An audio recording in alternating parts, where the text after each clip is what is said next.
అది రామాయణ మహాయుద్ధం భీకరంగా సాగుతున్న తరుణం. శ్రీరామచంద్రుని సారథ్యంలో వానర సైన్యంతో విజృంభిస్తూ లక్ష్మణస్వామి తనతో పోరాటం చేస్తున్న రావణుడి కుమారుడు ఇంద్రజిత్ తలని బాణంతో ఒక్క వేటుతో వేరు చేశాడు. ఇంద్రజిత్ మరణవార్త విన్న రావణుడు ఆవేశంతో ప్రతీకారం కోసం పాతాళ లోకాధిపతి తన సోదరుడు అయినటువంటి మహిరావణుడి సహకారం కోరాడు.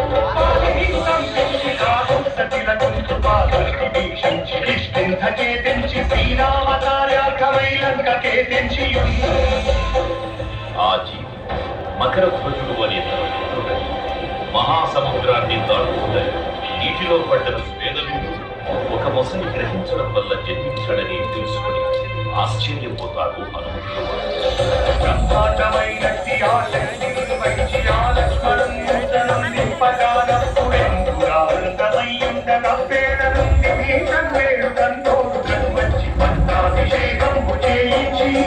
సీతామహాదేవిని తెచ్చి శ్రీరామకున్నిచ్చి అంతన్నయోధ్యాములించొచ్చి